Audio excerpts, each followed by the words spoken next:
nacional. Vamos unidos a la faena por la regeneración. Muchas gracias por haber venido.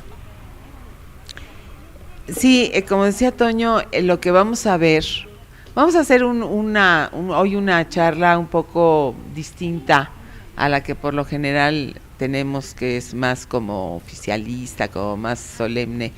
Vamos a hacerla en función de reflexionar esto del perfil de un presidente y cuáles serían las características que tendríamos que esperar de una persona que va a ser presidente, porque el panorama que tenemos de los sexenios pasados es terrible si nosotros nos ponemos a pensar que la gente ha votado sin considerar cuáles son los atributos de una persona que va a dirigir el destino de la nación. Si nosotros nos ponemos a pensar en la personalidad, por ejemplo, de Salinas de Gortari, es decir, hay una característica terrible que es la psicopatía, ¿no? Es un individuo que no tiene, digamos, una estructura moral.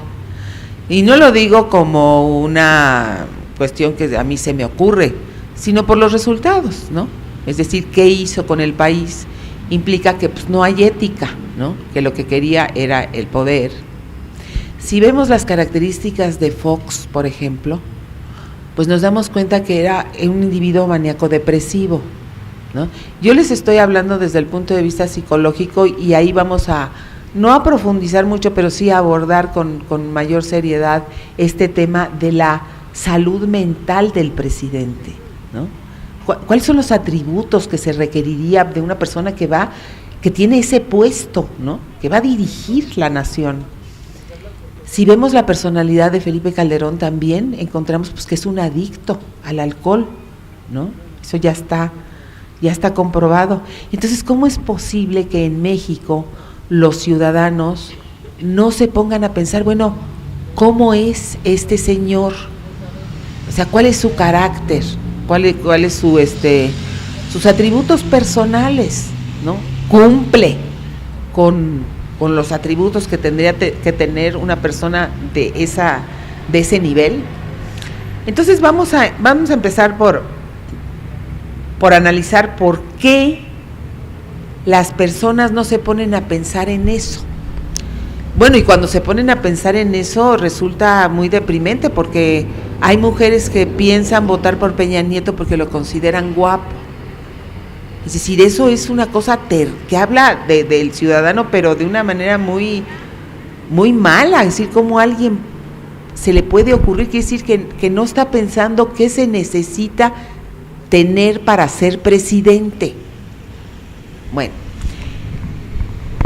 esto pasa porque obviamente los medios le fabrican una imagen al candidato que quieren que gane. Bueno, y las campañas se dedican a fabricar una imagen. Desgraciadamente ni siquiera es una imagen que tenga los atributos de un presidente. Por ejemplo, la imagen que se le ha creado a Peña Nieto es de personaje de telenovela, ¿no? Como de galán de telenovela. O sea, le han creado esa imagen y con esa imagen piensan ganar. ¿Y por qué piensan ganar? Pues porque están seguros que la población mexicana no tiene la profundidad ni la inteligencia como para decir, no, pues eso nosotros no necesitamos un personaje de telenovela para que sea presidente. Y esto es muy grave, ¿no? Es decir, que ellos hagan la campaña, porque además no hacen una campaña sin estudiarla.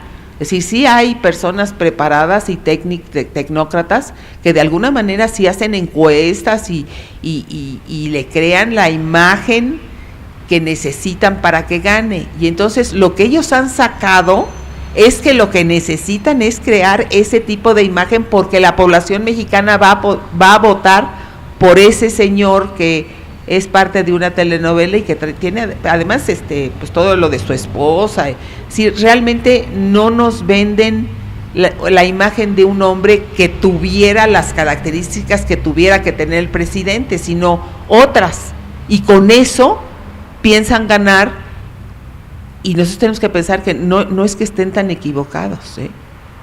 Miren, por ejemplo, ahora que Peña Nieto tuvo el error de no saber títulos ni autores, los locutores, todos los mercenarios que están en la radio y eso, saben que empezaron a decir que finalmente para ser presidente no se necesitaba ser profesor de literatura.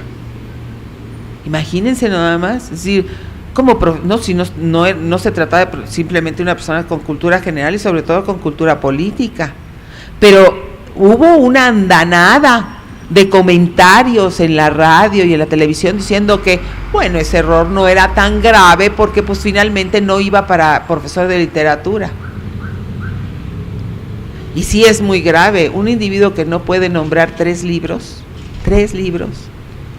además de cualquier materia, no necesitaba ser de literatura, podía ser de política, de economía, ni recordar, es muy grave, ¿no?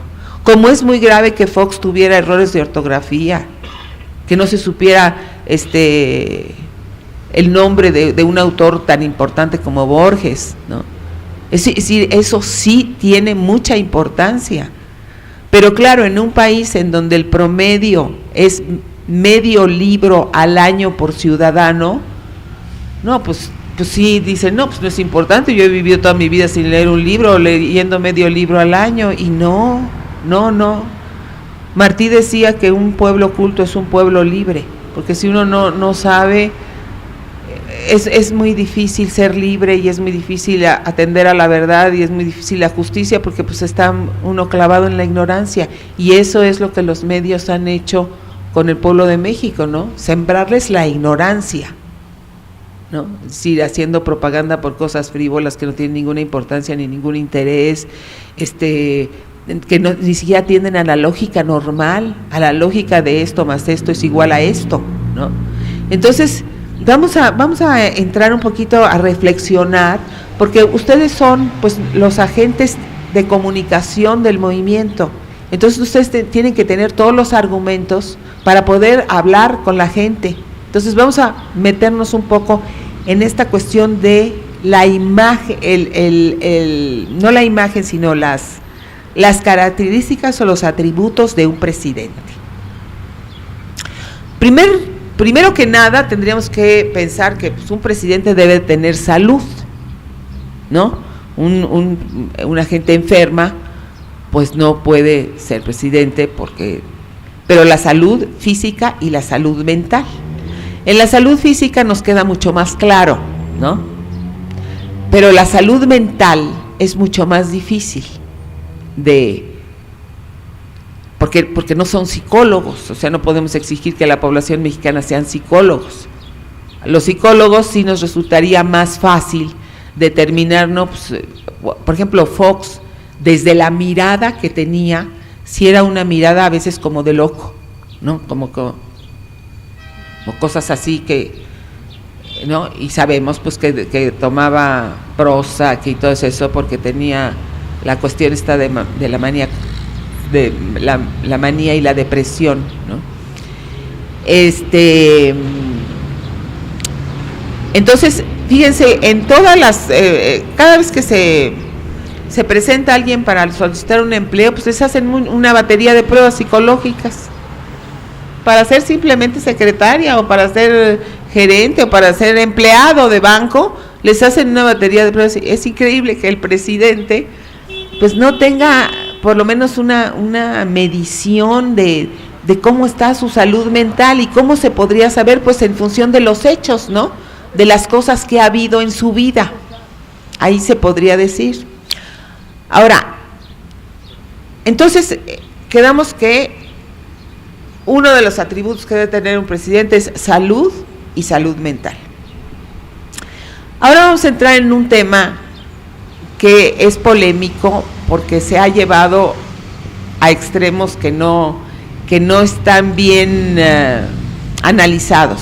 Miren, por ejemplo, un presidente debe tener deseo de poder, pero el deseo de poder es inherente a todos los que estamos aquí.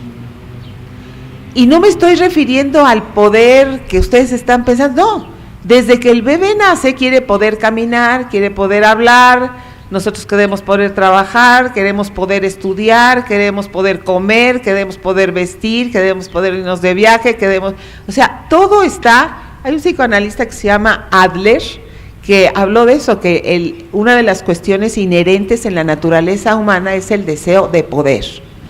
Poder ser deportista, poder echarse una manchincuepa, poder bailar, poder leer un libro, poder entender una clase. Ese es el poder, ¿no? No pensemos en el poder al que estamos acostumbrados, pensemos poder. Sí, todos queremos poder. Ahora, un presidente obviamente tiene un deseo de poder, pero de poder ¿qué? Ahí está el meollo del asunto, ¿no? Porque un político quiere poder servir a la población, ¿no? Servirla, para eso quiere el poder. La mayoría de los dirigentes que hemos tenido y que en el mundo ha habido son gente que quiere poder servir sus propios intereses. Eso es para lo que quiere el poder, es para colocarse en una posición privilegiada, ser el mandamás de todo. Incluso, por ejemplo, Franco, su deseo de poder era el deseo de poder matar, ¿no? Por ejemplo, él ya aún ya que había ganado y todo, ninguna sentencia de muerte dejó de firmar, porque a él le gustaba en el desayuno tomarse su café con leche firmando las sentencias de muerte. Entonces hay gente que quiere poder matar, ¿no? Hay gente que quiere poder servir, hay gente que quiere poder curar, hay gente que quiere poder atender a las necesidades de los más vulnerables. Entonces esto del deseo de poder no nada más es así, es que tiene deseo de poder, pues eso no nos dice nada. ¿Poder qué? ¿No? Entonces, ahorita lo que sabemos es que el candidato del PRI lo que quiere es poder seguir sirviendo a la oligarquía y al grupo para él estar en esa posición privilegiada. Es todo lo que quiere. El mexicano no le importa, por eso hizo Sonatenco y puede hacer una bola de, por ejemplo, ¿no? Por ejemplo, ese señor que grita eso, ¿desde dónde lo dirá? ¿No? El que dice viva Peña Nieto, ¿desde dónde lo dice? ¿Viva por qué?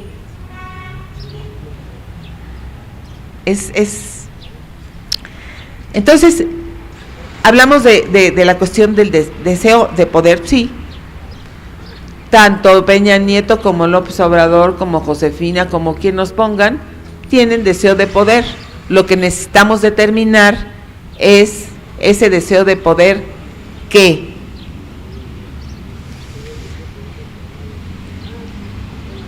Y eso, el poder que está determinado por los valores de la persona, ¿no? Es decir, el individuo tiene una escala de valores y esos son los que canalizan o guían la idea de poder que, si tiene valores, si tiene ideales, entonces lo que desea es poder dar libertad, justicia, hablar con verdad, es lo que desea poder, ¿no? Entonces eso está muy, muy determinado por la escala de valores que tiene la persona. ¿Y cómo podemos nosotros determinar esa escala de valores que tiene la persona para saber qué es lo que desea poder? Pues su vida, lo que ha hecho. Eso es lo que nos determina. Entonces, analizamos, a ver, ¿cuál es la trayectoria de este señor? O sea, ¿cuáles son los valores que han regido su vida? ¿Ha regido su vida la frivolidad? ¿Ha regido su vida la verdad o la mentira? ¿Ha regido su vida la justicia o la injusticia? ¿Cuáles son los valores que ese individuo tiene? Porque en función de esos valores es que nosotros vamos a saber qué es lo que desea poder, ¿no? Por eso es que cuando ustedes oyen el discurso de Andrés Manuel, habla de sus convicciones e ideales, los ideales, ¿no? Es decir, aquellas cosas por las que uno lucha. Entonces, sí se necesitan valores universales, que son la verdad, la libertad, la justicia, el amor, la fraternidad, ¿no? La igualdad, ¿no?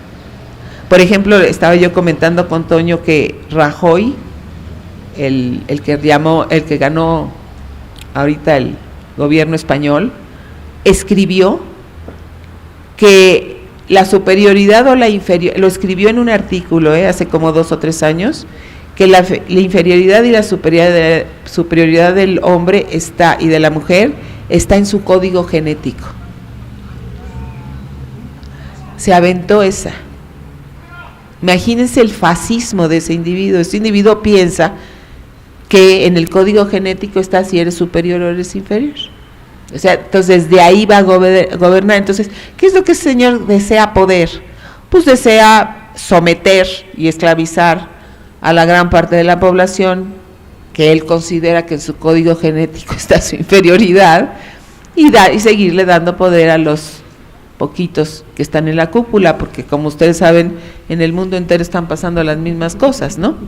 Es decir, hay un grupo que quiere pues que todos tengan las mismas oportunidades, que no haya desigualdad, y hay otros que quieren que sí, que haya desigualdad, porque así es como está diseñado la naturaleza humana, ¿no?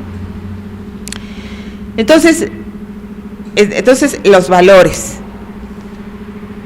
que guían a la persona, y eso lo podemos saber en función de cómo se porta, ¿no? Luego tenemos otra cosa que también es importante, la inteligencia, ¿no? Es decir, sí es importante que sea inteligente. Una persona tonta, que además no tiene la culpa de ser tonta, pero para que sea presidente sí necesitamos que sea para que sea presidente sí necesitamos que sea inteligente, ¿no? Es decir, que tenga una capacidad de comprensión amplia. No estoy hablando de que el que no tiene una comprensión amplia tenga que ser inferior, no, es un ser humano y merece las mismas oportunidades y necesita satisfacer, pero es como para una persona ser cocinera, pues necesita saber cocinar. No significa esto que si yo no sé cocinar valgo menos. Yo no sé cocinar, pero bueno, pues como cocinera no me puedo emplear. Entonces, una persona que va a ser presidente sí necesita ser muy inteligente. ¿Por qué? Pues porque necesita conocer y sacar resultados de muchas variables. O sea, a un presidente se le presentan muchas variables a través de las cuales necesita llegar a decisiones que son muy importantes para toda la población. Entonces sí necesita tener un IQ alto. En el caso de Peña Nieto vemos que no solamente le falta cultura, sino que le falta IQ, porque no pudo salir de esa cosa que se dio, ¿no? Salir del paso no pudo. Podía haber salido, es decir, digo, por inculto que sea, pues podría haber mencionado el Quijote. Digo, no creo que no sepa cuál fue su autor, o Hamlet, ¿no? Pero no tuvo la capacidad intelectual para salir del paso. Entonces es tonto. No solamente hay bajos valores, sino que además es tonto. Porque Salinas hubiera salido así. Salinas es inteligente y es culto. No tiene valores. A él le faltaron los valores. Entonces sí hay que ir palomeando, ¿no? Valores, inteligencia, ¿no? Salud. Y hay otra cosa que es la capacidad de trabajo.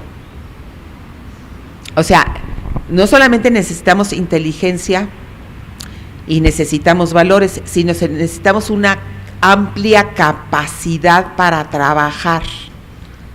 Es decir, cuántas horas al día se pueden trabajar. Porque hay personas que no pueden trabajar muchas horas, les falta capacidad.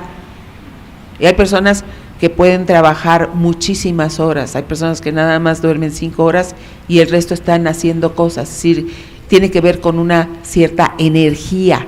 Y no es que sea una persona mala, ¿no? Puede tener valores, puede ser inteligente, pero la energía no le da para poder aguantar muchas horas de trabajo.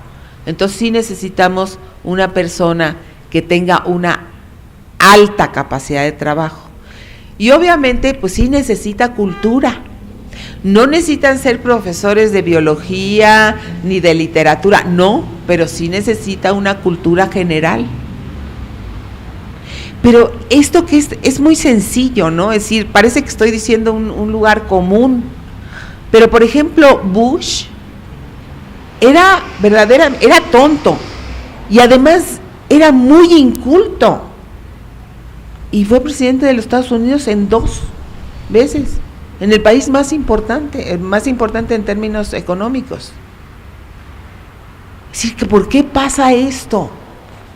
¿Por qué la gente no, o sea, a un gringo si le preguntamos, bueno, pero les aseguro que muchos dirían, oye, ¿tú piensas que Bush es inteligente? Yo creo que muchos dirían que no. ¿Y votaste por él? Sí. Entonces, ¿tú piensas que un presidente no debe ser inteligente? Ese es algo muy sencillo. Me siento incluso incómoda hablando de algo tan obvio. Pero es que es tan obvio, pero resulta que los resultados nos dicen que algo tan obvio no está en el pensamiento de las personas. Bush era burro, reprobó muchas materias, eso sí se supo, y de todas formas le aplaudían sus discursos llenos de burradas. Sí, bueno, pero ¿cómo? ¿Qué le lleva a la gente a aplaudir un discurso que está lleno de burradas de una persona muy tonta?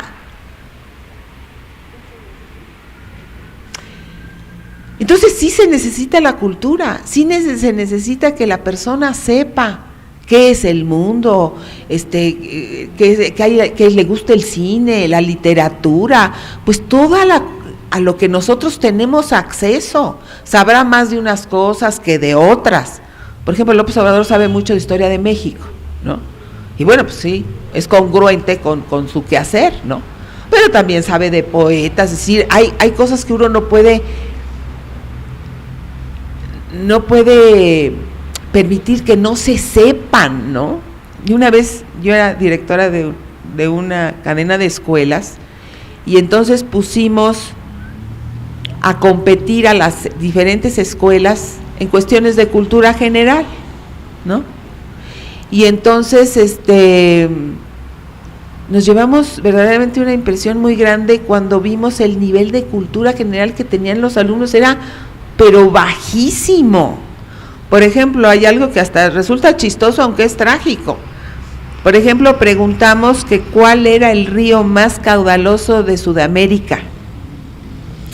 Y muchas contestaron que Río de Janeiro. De ese tamaño.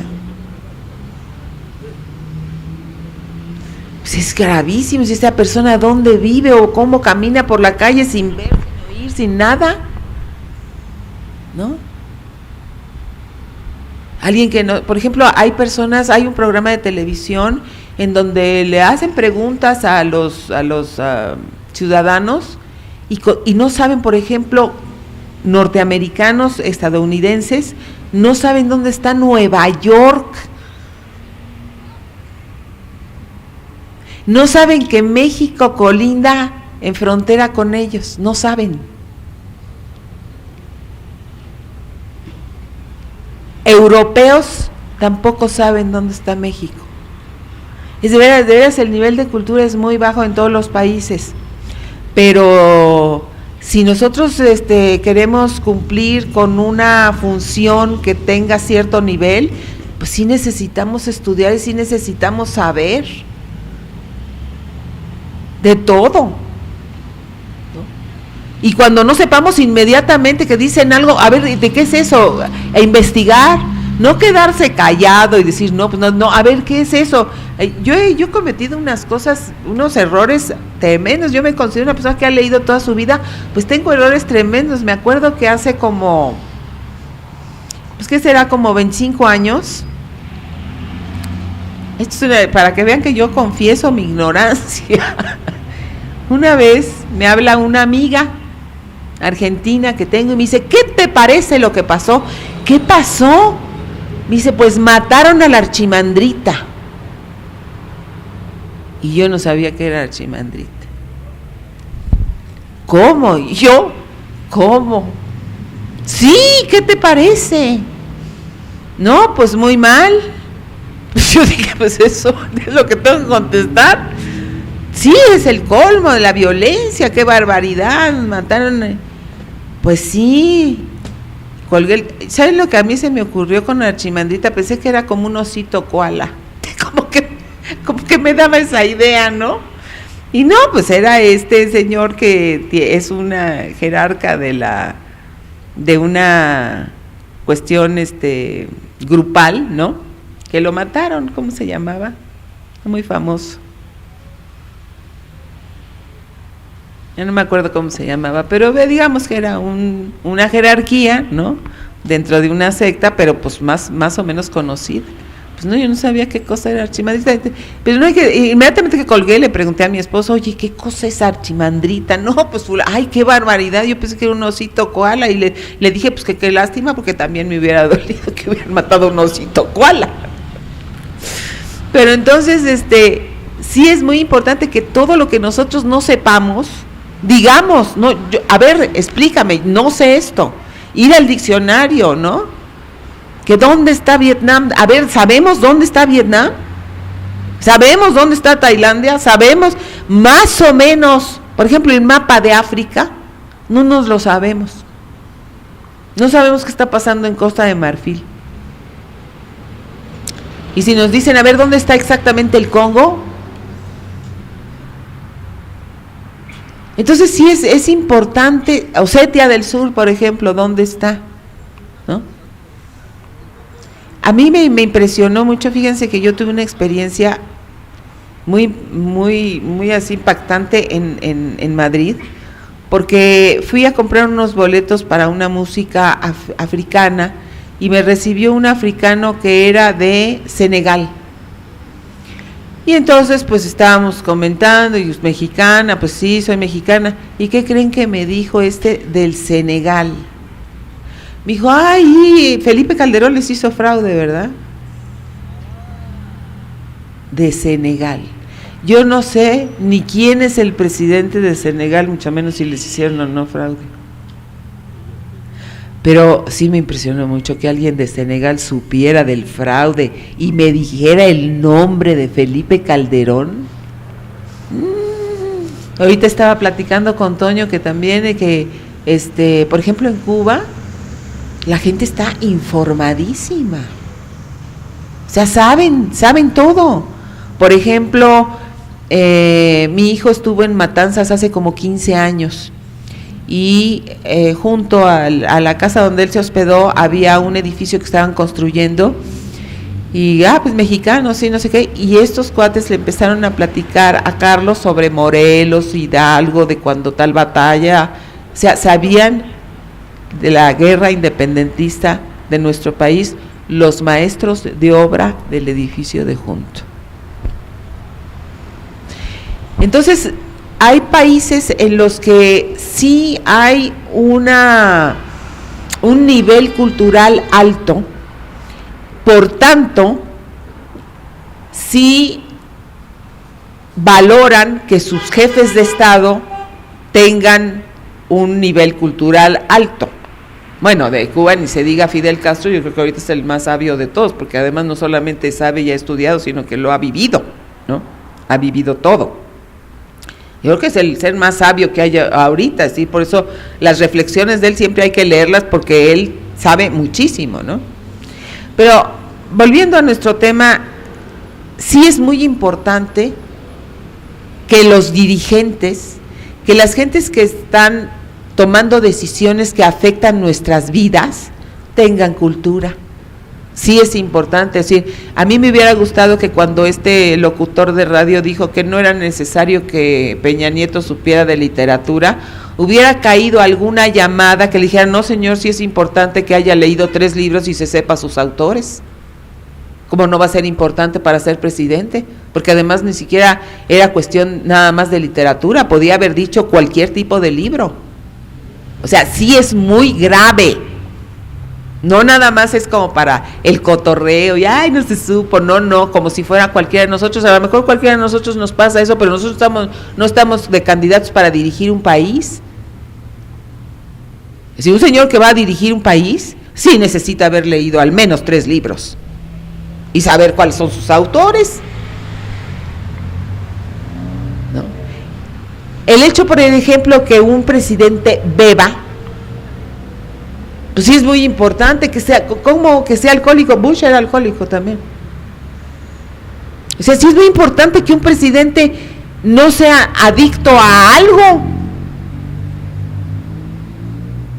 ¿Por qué? Pues porque va a tomar decisiones. Imagínense si toma una decisión estando pedo, que nos afecta a todas nuestras familias, a nosotros, todos. ¿Sí? O que no pueda trabajar después de las 4 de la tarde porque ya está hasta la madre. ¿Cómo? Entonces yo creo que es muy importante que nosotros comencemos a reflexionar con la gente este tipo de cosas, sobre todo porque se presenta esa coyuntura, y esa coyuntura es muy importante para demostrarle a la gente que no hay atributos. Cuando estaba la candidatura de Calderón, yo una vez estaba con un paciente y le dije, es que no es una cuestión ideológica lo que yo estoy diciendo, simplemente no tiene la capacidad. ¿Por qué no tiene la capacidad? Porque no tiene la experiencia, porque nada más ha sido 8 meses secretario de Estado. Es decir, es un individuo sin experiencia para gobernar. Sí se necesita que tenga experiencia, pero el mexicano no está vinculando eso, está clavado en la imagen que la televisión hace de ese candidato y no se pone a reflexionar, a ver, ¿qué necesito que tenga un presidente? Necesito que tenga valores, necesito que tenga salud física y mental, necesito que sea inteligente, necesito que tenga capacidad de trabajo, necesito que sea honesto. Entonces vamos a buscarle. Ahora, si nosotros vamos a investigar eso a través de los medios, no vamos a saber la verdad. Nosotros tenemos que buscar en medios alternativos más o menos cuál es la verdad y luego pensar. A ver, un individuo que durante 5 años ha estado recorriendo todos los municipios del país, ya va en la 3ª ronda, ¿tiene capacidad de trabajo o no tiene capacidad de trabajo?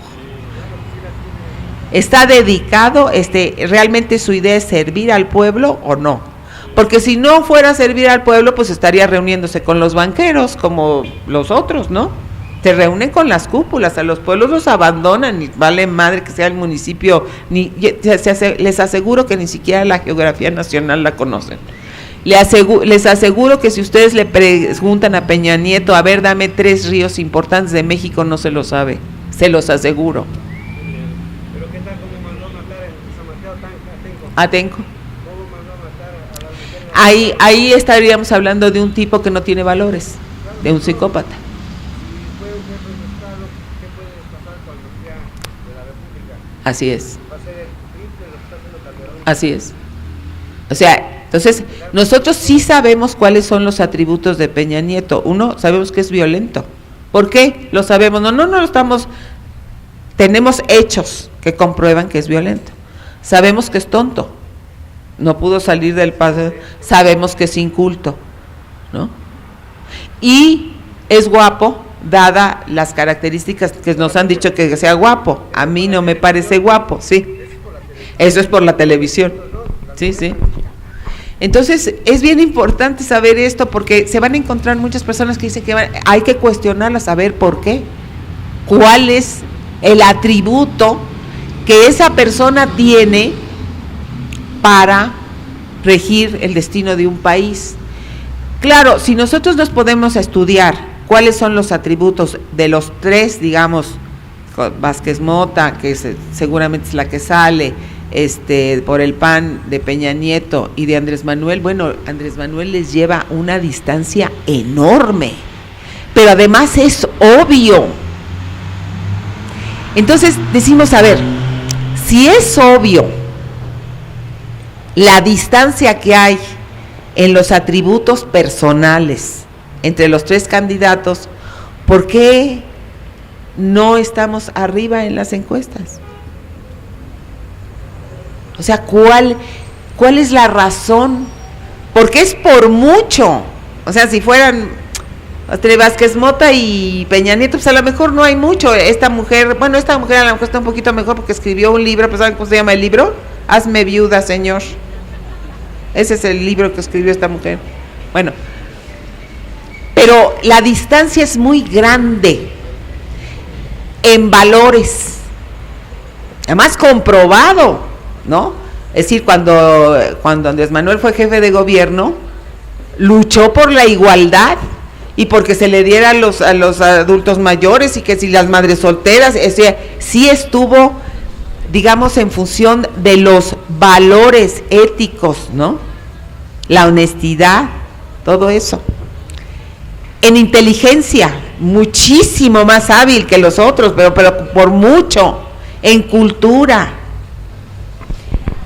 La propaganda negra ha utilizado, o sea, ellos saben que de alguna manera el público sí está interesado en los atributos personales. Entonces ellos hicieron una propaganda negra basada en dos cosas.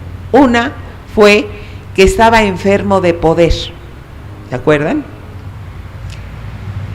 Lo cual, con tantita lógica, ese argumento se desbanca. Lo que pasa es que yo no sé por qué los mexicanos no tienen lógica. Es decir, si estuviera enfermo de poder, pues hubiera transado con el Bester Gordillo y con todos los de la cúpula empresarial. Claro, ese es exactamente el...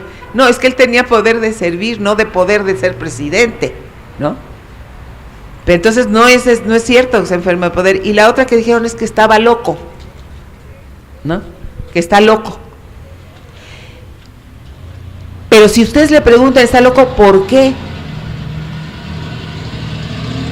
Salen con que es que está enfermo de poder, o sea, como que ahí entran en un círculo vicioso. A ver, porque está loco, tú has oído lo que dice, ¿qué locura hay en eso? ¿Qué locura hay en terminar con la pobreza, en darle mayor bienestar a la población, en hacer refinerías? ¿Cuál es la locura? Porque además cuando dice que va a hacer algo, lo sustenta en un libro. Y en un libro que no solamente está escrito por él, sino que está llevado a asambleas, que esto es otra de las cosas que no se sabe. Es decir, el nuevo proyecto de nación parte de una propuesta de él que ha sido discutida. Entonces, ¿de dónde está el autoritarismo? Porque si ha puesto, bueno, esta es mi propuesta, ahora discútanla y mejórenla. ¿Dónde está la cosa autoritaria? Entonces, todos los atributos que se le han adjudicado han sido producto de esta fabricación de imagen en las campañas sucias, ¿no? Que no tienen nada que ver con la realidad. Y entonces somos capaces de llevar a la presidencia a un individuo como Fox, que era tonto, inculto, y lo que lo demostró mucho, ¿no? Y que además, pues sí, mentalmente no estaba muy bien en sus cabales. Eso no solamente pasa en México, eso pasa en todos los países. O sea, ha llegado cada loco a dirigir los destinos de la nación tremendos, como fue Hitler, como fue Mussolini, como fue Stalin, como fue Franco. O sea, gente verdaderamente pirada. Bueno. Ahora, hay otra cuestión que quisiera platicarles también para que la reflexionen y estos temas los lleven hoy a la comida, a sus casas, es decir, hablamos de esto y que cada quien exprese lo que piensa. ¿Qué es la autoridad? En todo organigrama, en todo engranaje hay una persona y varias, ¿no?, que tienen, digamos, autoridad en determinadas cosas. ¿Por qué? Pues porque tienen especialidad en ello, ¿no? Si yo me pongo a trabajar en una computadora para páginas web, para cosas de programación, pues en ese momento Julio va a ser la autoridad y yo voy a tener que someterme a lo que él diga. ¿Por qué? Pues porque es la autoridad, es el que sabe de eso, ¿no? Si estamos hablando de psicología, entonces la autoridad voy a ser yo y entonces Julio tendrá que atender porque yo soy la psicóloga. Y así cada quien va teniendo un tipo de autoridad dependiendo de la especialización que tenga, ¿no? En casa, o en las casas, pues la que es la autoridad en la cocina, pues es la que cocinera, la que cocina, ¿no? ¿Quién va a decir que se come? La que cocina, porque ella es la autoridad, sabe qué alimentos tiene, cuáles necesita ir a comprar, cómo los va a hacer, en fin, ¿no? Bueno. Ahora vamos a hablar de cómo respondemos nosotros a la autoridad, a esa autoridad que manda sobre nuestras vidas, que en una primera instancia y en un esquema muy sucinto sería el papá, supuestamente es la autoridad de la casa, y en otros casos la mamá, ¿no? Los hijos van creciendo con una determinada respuesta a la autoridad, dependiendo de cómo ha sido esa autoridad, ¿no?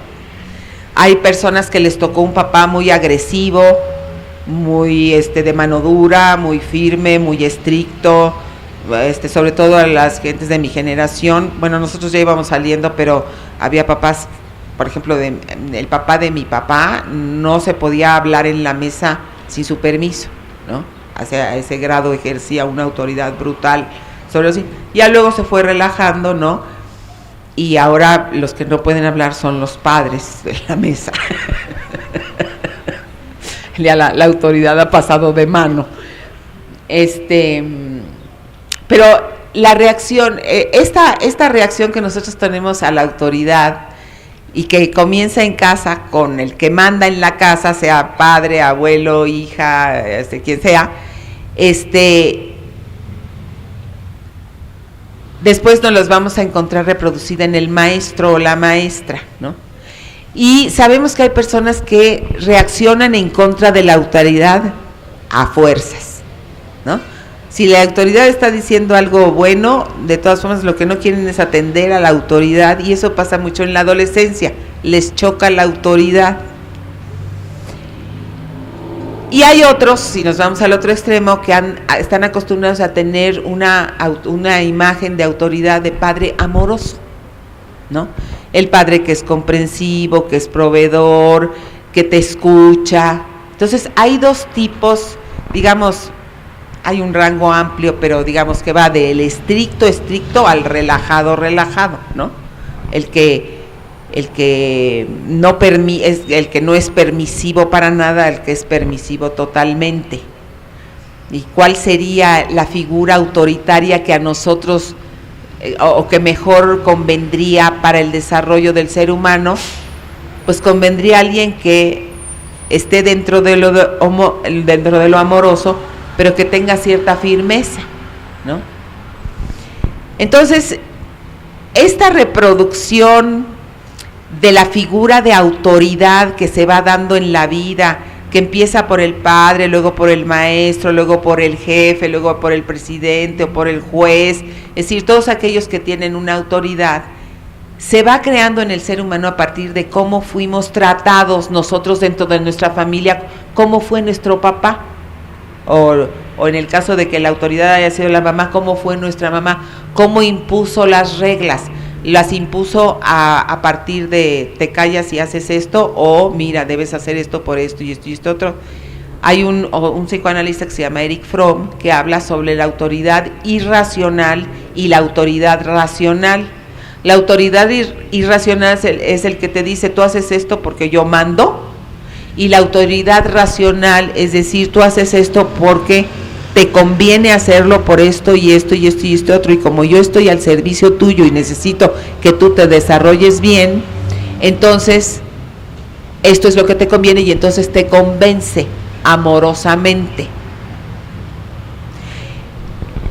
¿Qué pasa cuando una persona se pone de candidato a la presidencia y tiene esta imagen autoritaria y racional?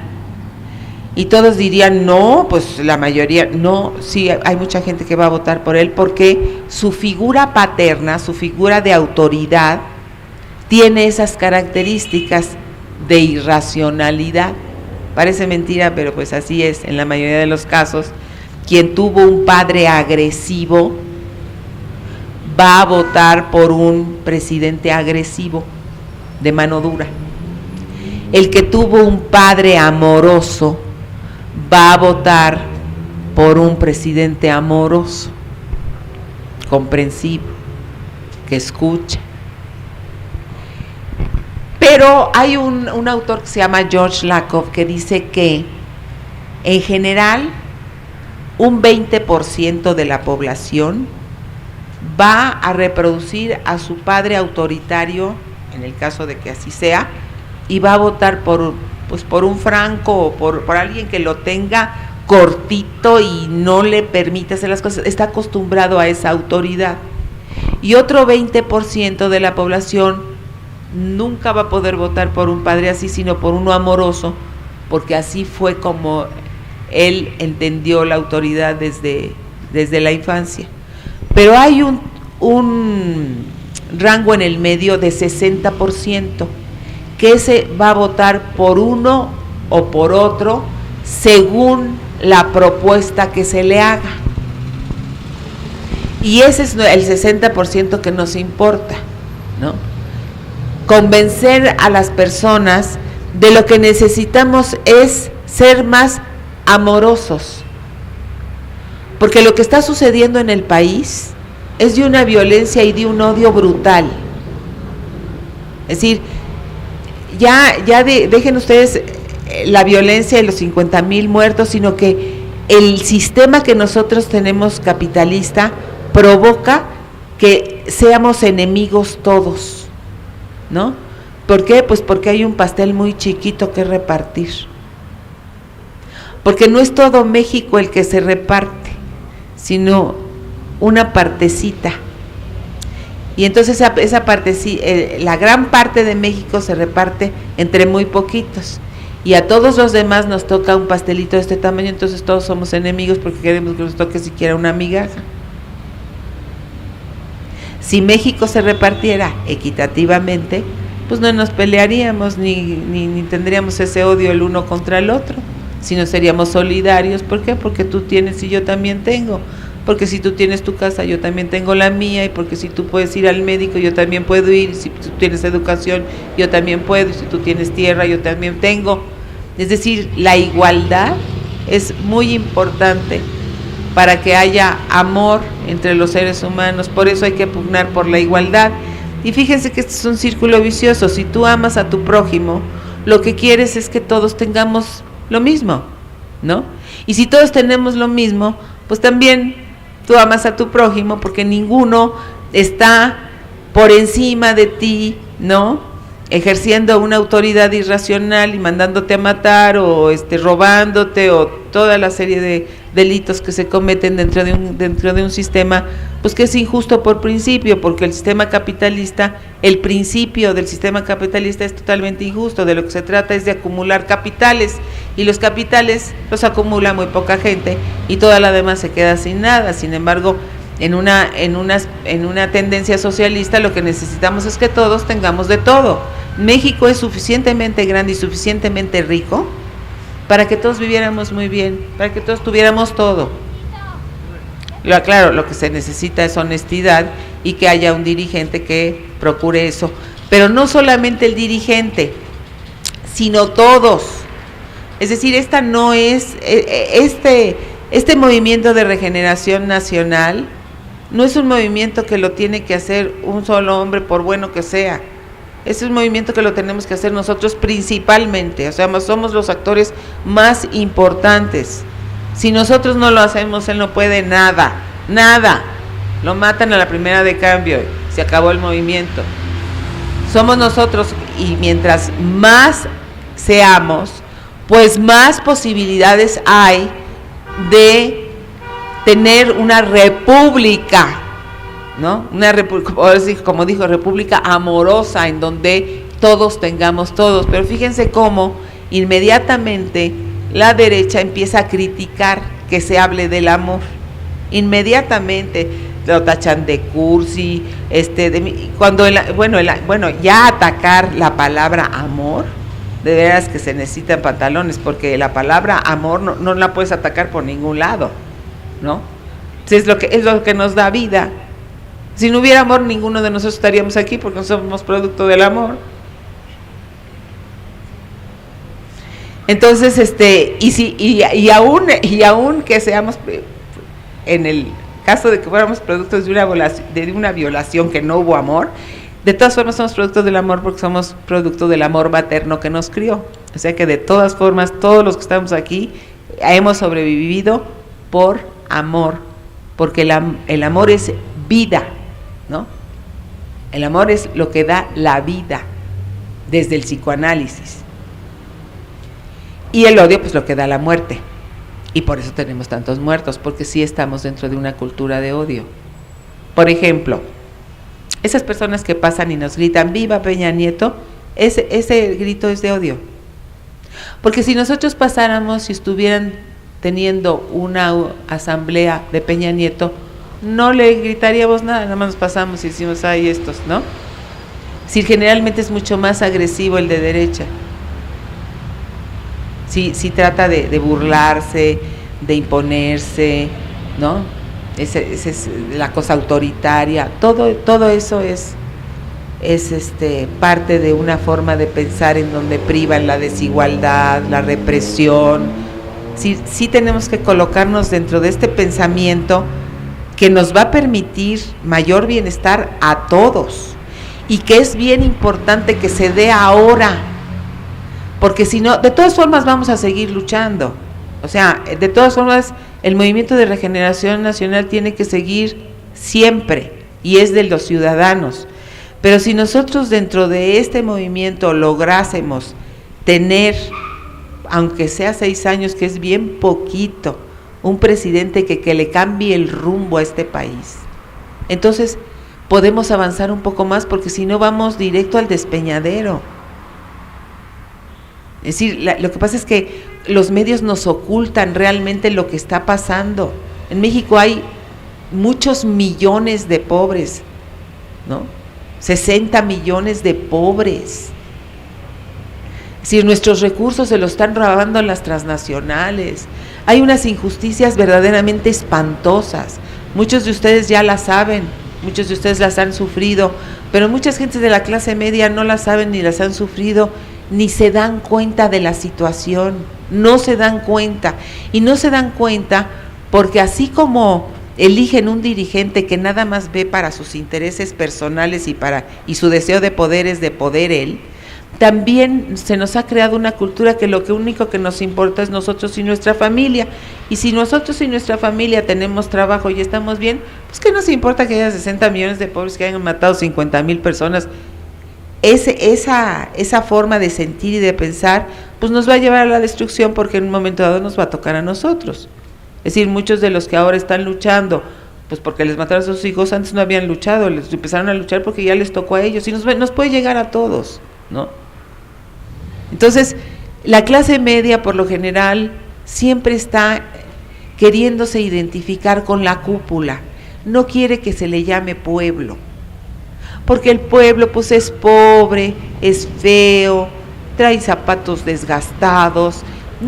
Yo no soy pueblo, es decir, ellos quieren pertenecer a una clase que tampoco pertenecen y nunca pertenecerán, porque nunca les van a dar oportunidad.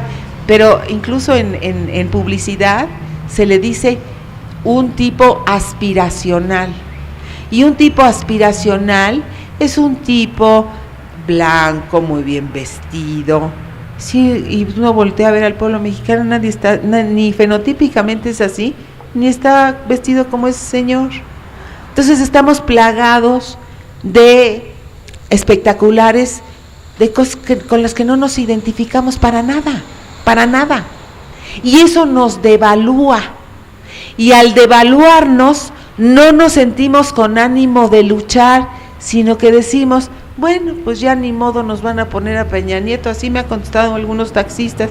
No, pues señor, pues nos van a poner a Peña Nieto, ya ni modo. ¿Cómo ya ni modo? ¿Y usted no piensa hacer nada? No, pues ¿cómo cree usted que voy a poder? No, usted sumado con otro y otro. Es decir, y ahí llegamos al problema de la unidad, que es otra de las cuestiones que le interesa al capitalismo. Divide y vencerás. Es decir, si estamos divididos y cada quien ve para su santo, entonces no nos unimos y no hay fuerza, ¿no? Porque no podríamos explicarnos que 30 familias sean las que son propietarios de México y que los 100 y pico de millones de habitantes no hagamos nada. Eso no se entiende. Entonces hay que buscarle una explicación, pero ¿por qué? ¿Por qué es eso? ¿Por qué no nos unimos? Porque cada quien ve, si mi hijo ya consiguió trabajo, ya que me importa que los demás no tengan. Yo nada más estoy por resolver el de hoy y el mañana. Hoy ya compré el súper, bueno, pues ya la libré una semana, ¿no? O mi hijo ya tiene trabajo, bueno, ya no tenemos trabajo de empleo, porque yo ya conseguí trabajo. Entonces, cada quien atiende a sus intereses y se van dividiendo. Y luego surge la envidia y el protagonismo, y no que si este quiere no sé qué, y no, yo ya no voy a luchar con el movimiento porque tal cosa pasó. No. Van a ocurrir muchas cosas en este movimiento porque somos producto de una cultura viciada capitalista. Dentro de nosotros está el germen de la envidia, del protagonismo. Todos esos vicios los tenemos en mayor o menor grado. Esperamos que sea en menor grado, pero los tenemos y van a salir. Y entonces un grupo se enoja con otro, no porque este quiso, no porque este no quiso, no porque este lo que quiere es esto. Y entonces no hay unidad. Y entonces dicen, no, pues yo ya no lucho en Morena, se salen de Morena. Y pues claro, y entonces ¿qué? Esos votos, esa gente que ya se perdió. No, tenemos que saber y asumir y aceptar que dentro de nosotros, en las organizaciones, va a haber muchos problemas de grilla, de envidia, de protagonismo, de oportunismo, y tenemos que seguir luchando y tratar de convencerlos, y así es, y muchos van a traicionar, y bueno, los que ya traicionen abiertamente pues ya se irán, ¿no? Pero tenemos que estar preparados para eso, porque si no, otra vez surge la división. Tenemos que estar unidos. Que sí que hay oportunismo, sí hay oportunismo. Que hay esto, sí lo hay. Combatirlo desde dentro del movimiento. Dentro del movimiento es donde tenemos que combatir todas esas cosas y denunciarlas. No, fulano, tú te estás robando tal cosa. No, sutano, tú lo que quieres es mandar tú, pero no tienes las capacidades porque se te encargó tal cosa y no la hiciste. Es decir, tener asambleas en donde todo el mundo se exprese y en donde se puedan ir denunciando hasta a sí mismos y poder llegar a su casa un día y decir, yo hice mal en esto no está bien. Regirse por valores. Si no somos perfectos y además criados dentro de una cultura donde existen todos esos vicios, pues claro que los vamos a tener. ¿O qué creemos? ¿Que nuestro plumaje no se mancha en el pantano? ¿Nuestro plumaje no es de esos? No, o sea, sí, y algunas veces hacemos bien y otras nos equivocamos, y el diálogo y la participación, y constantemente la participación, y saber que somos valiosos, que cada uno de ustedes es muy valioso para aportar, para participar, para mejorar, para tener una patria, para dejarles a nuestros hijos una patria, no una colonia gringa, ¿no? Valorar toda la identidad nacional. Sí, yo recuerdo que, fíjense, antes yo iba a España y yo me sentía muy orgullosa de ser mexicana, de veras lo sentía. Y últimamente no me siento tan orgullosa, y eso no está bien, pero no me siento tan, o sea, me da pena decir que tenemos un presidente espurio, que la mayoría de los mexicanos lo aceptamos, porque sí lo aceptamos, porque eso de que los pueblos tienen los gobiernos que merecen, sí es cierto. A lo mejor no minorías, ¿no? Yo les puedo decir, no, yo no me merezco ese presidente y de veras lo siento. No, pero México, o sea, los 120 millones de habitantes sí se merecen a Felipe Calderón. ¿Por qué? Porque lo permitieron, porque los 120 millones permitieron que este señor se pusiera en el poder, ¿o no? Porque los pocos que estuvimos los pocos en función de toda la República, que estuvimos en el plantón de Reforma, se nos insultó y no sé qué, pues sí querían que se cometiera el fraude, estaban en contra del voto por voto, casilla por casilla. Si una gran mayoría hubiera estado a favor del voto por, no hubiera sucedido esto. No, nos criticaron, nos insultaron hasta la fecha. A la fecha siguen diciendo que somos unos revoltosos y que paramos el tráfico. Sí, bueno, que verdaderamente es un argumento que lo tienen muchos y que yo no lo entiendo. Es decir, ¿cómo? ¿Se afectaron a cuántas gentes? Vamos a suponer, ya calculándole alto, a 1 millón de personas contra 120 millones que tienen un gobierno antidemocrático. Y además que tampoco era cuestión de que no podían pasar, sí podían pasar a pie. Pero eso, bueno, fue una mancha en Andrés Manuel tremenda, ¿no? Todo el mundo todavía recuerdan eso, que el plantón de Reforma, yo me siento muy orgullosa del plantón de Reforma y las cosas que se dieron en el plantón de Reforma de solidaridad, de amor, de cariño, de luchar por una meta juntos, fue una cosa bellísima. Yo de veras creo que esa experiencia es una de las más bonitas que he tenido. Incluso me acuerdo que cuando levantamos ya el 16 de septiembre, ¿se acuerdan? Que levantamos las escarpas, llorábamos de que pues ya se van los de Colima, ya se van los de Monterrey, porque cada uno tenía su carpa ahí en el Zócalo. Fue una experiencia muy bella que a mí sí realmente me caló mucho. Y siento un poco de lástima por quienes no entendieron, ¿no? Por quienes no entendieron esto. Entonces, creo que lo que nosotros estábamos manejando el día de hoy era el perfil del presidente, ¿no? ¿Cuáles son las características de personalidad que debe tener un presidente, ¿no?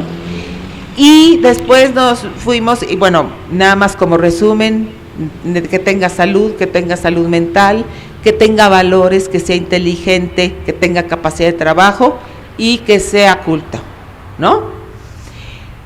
¿Cuáles los modelos? Las imágenes que nos forman las campañas son prefabricadas, eso ni caso le hagan. Ustedes pónganse a pensar en qué cosa hicieron esas personas, porque esas son las que nos van a dar este resultado. Y número 2, vimos cuál era la autoridad irracional y la autoridad racional, y por cuáles y cómo nosotros reaccionamos a una u a otra autoridad.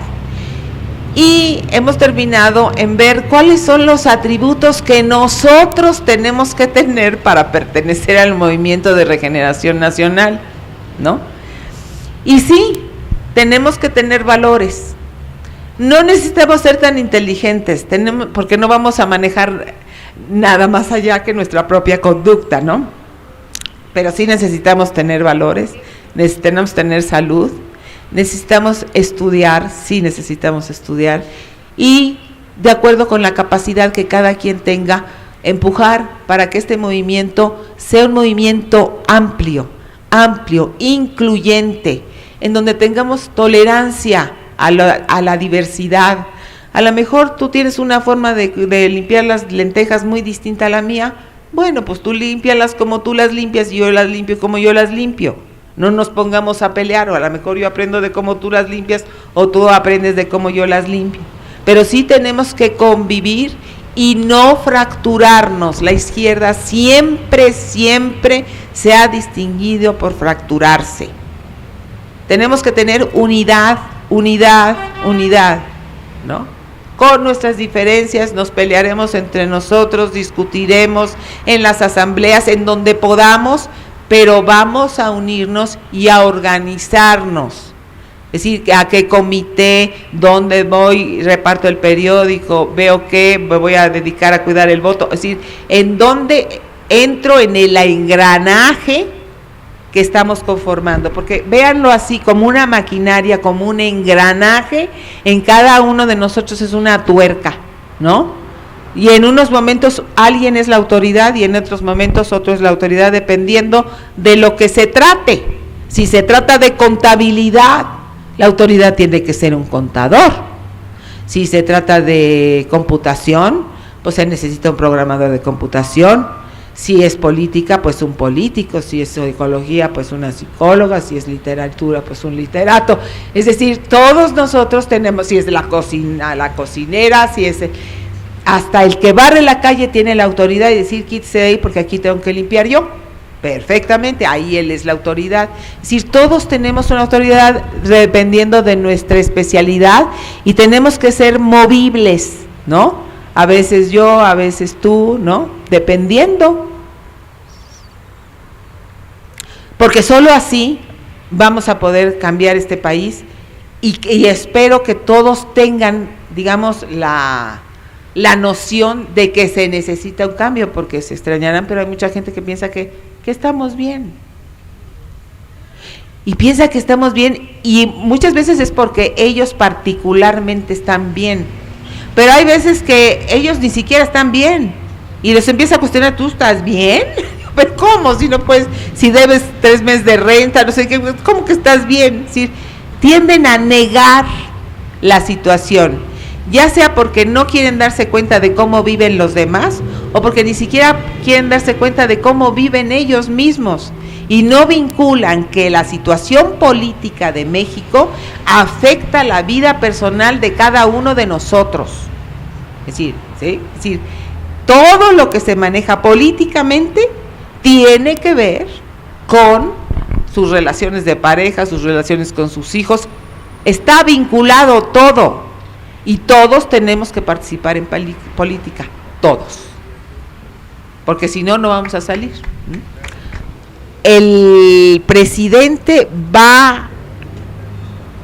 necesita recorrer y conocer, escuchar y luego atender a esas demandas, y esas demandas son las que le va a dar el valor de enfrentarse al imperio yanqui si es necesario, ¿no? Es decir, justamente es el pueblo, si el pueblo no demanda y no siente apoyo en el pueblo que se manifiesta en la demanda, entonces el presidente pues no tiene un pueblo que lo respalde. Es más, si nosotros tenemos a López Obrador de presidente y no nos escucha, nuestro deber es decirle, nos vas a escuchar y vas a atender a nuestras demandas, es decir, vas a mandar obedeciendo, como dicen, ¿no? Entonces es conocer México, escucharlo, atender sus demandas y entonces, en base a ese apoyo que va a dar ya que está demandando, podrá enfrentarse a cualquier poder imperial o oligárquico, ¿no? Es muy de fondo. Primero, cuando se habla de tolerancia, no estoy hablando de que toleremos que la gente mate a sus semejantes. Es decir, hay de tolerancia a tolerancia. Es decir, ¿qué es lo que toleramos? La diversidad del cómo, no el qué. O sea, nos une una cosa: los valores. Nos une nuestro deseo por la verdad, nuestro deseo por la justicia, nuestro deseo por la libertad. Eso es nuestro deseo por la igualdad. Eso es lo que nos une. No podríamos tolerar a alguien que quiere que haya desigualdad. Entonces, no estoy hablando de tolerar a aquel que difiere de nosotros en el qué. Ahí sí hay dos polos. Por eso, dice Andrés Manuel, son dos proyectos totalmente diferentes en función de valores. Cuando se habla de tolerancia es del cómo, ¿no?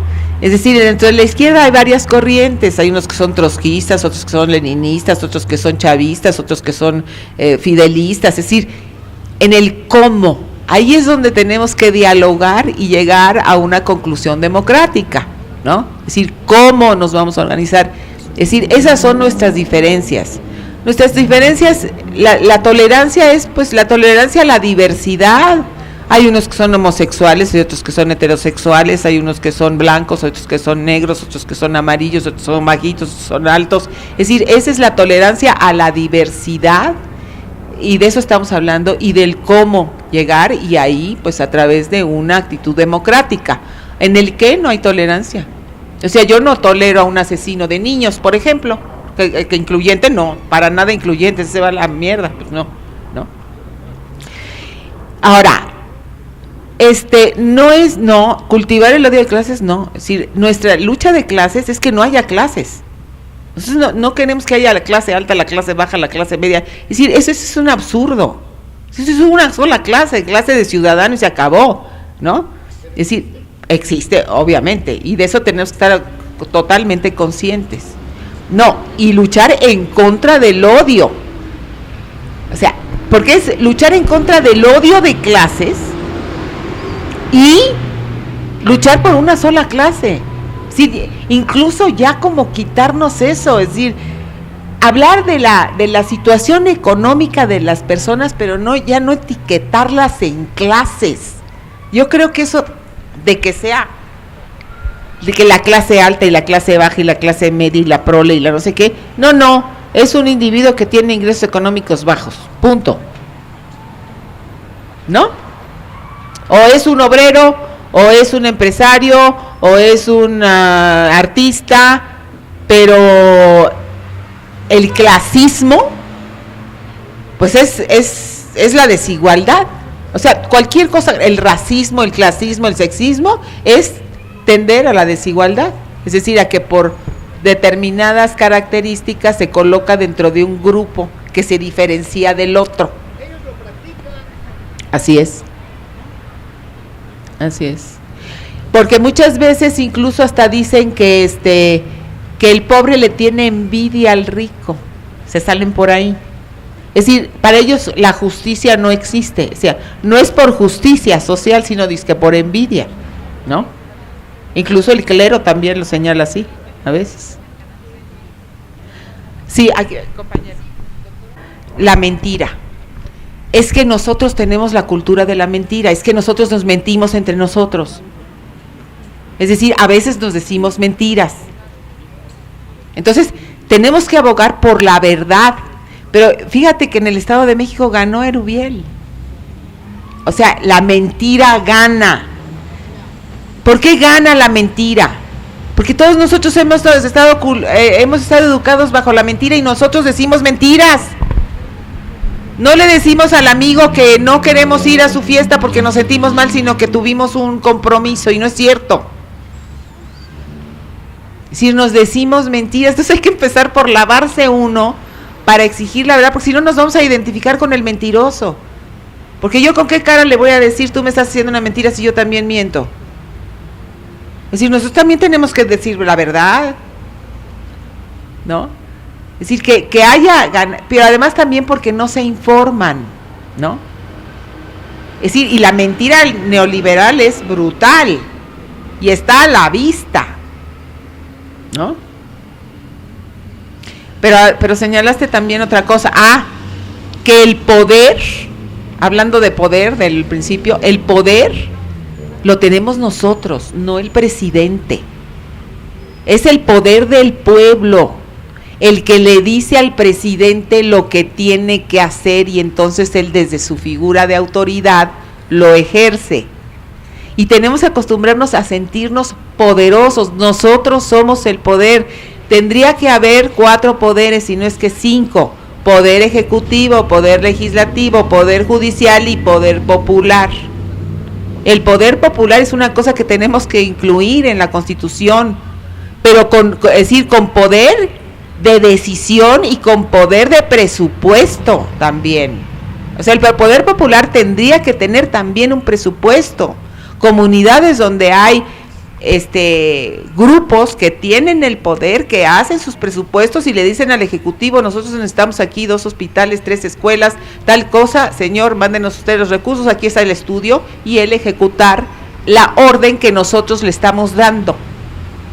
Es que hacia allá es donde tendríamos que ir, a tener nosotros el poder de autosatisfacernos y de satisfacer a todas las familias de las que formamos parte. Es bien importante esto de sí comenzar a ejercer el poder nosotros, desde la demanda ciudadana. Las gentes que están cerca de López Obrador, y ahí nosotros tenemos que utilizar una figura psicológica que se llama empatía, ¿no? Es decir, hay que imaginar la situación en la que se encuentra el dirigente. Ustedes se imaginan, vamos a dejar un poquito lo que dijo el compañero, pero para llegar a lo que él dice.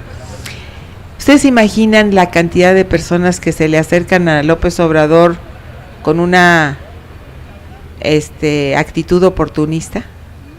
¿Ustedes se imaginan torear a toda esta gente? Porque toda esta gente que oportunistamente se acerca es para sacar tajada. No todos. Obviamente él tiene que tener la sensibilidad para saber quiénes se están acercando realmente para colaborar en la causa y quién se está acercando pues simplemente para ver qué saca. Y él tiene que lidiar con eso, es decir, saber quién sí, quién no, pero al mismo tiempo esta gente que finta de que quiere colaborar a la causa y que en realidad es oportunista, tampoco se le puede rechazar totalmente, porque se convierte en un enemigo, ¿no? Entonces, hay una situación que es muy difícil. Yo realmente no sé cómo se hace eso, es decir, que tú sabes que alguien se está acercando porque quiere sacar, a lo mejor sí quiere colaborar, pero sacando su tajadita, ¿no? ¿Qué haces con ese individuo? Pues lo aceptas con alerta roja para que no pueda, digamos, infiltrarse de manera importante, ¿no? Pero además tener la sensibilidad de quién es realmente un colaborador interesado en el servicio a la patria y quién es un colaborador que tiene intereses personales y quién es un colaborador que de plano es traidor, porque hay unos que sí están con la causa pero también tienen sus intereses, pero hay otros que de plano son infiltrados traidores, o sea que traen el mandato pagado por la derecha de traicionar, de irrumpir, de violentar el movimiento, ¿no? Entonces sí, yo creo que el observador está pues alerta en eso porque tiene muchos años, ¿no?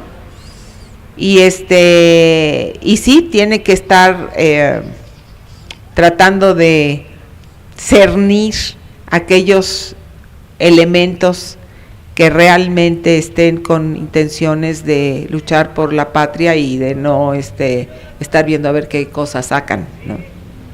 Ahora, el campesinado pues es importante, bueno, yo creo que para mí es lo más importante porque es el que da de comer a los mexicanos, pero muchos del campesinado es priista, ¿no? Porque ya se siente identificado, y no importa qué tan mal el PRI se comporte, siguen siendo, porque forma parte de su identidad el priismo, un priismo que viene de Lázaro Cárdenas, ¿no?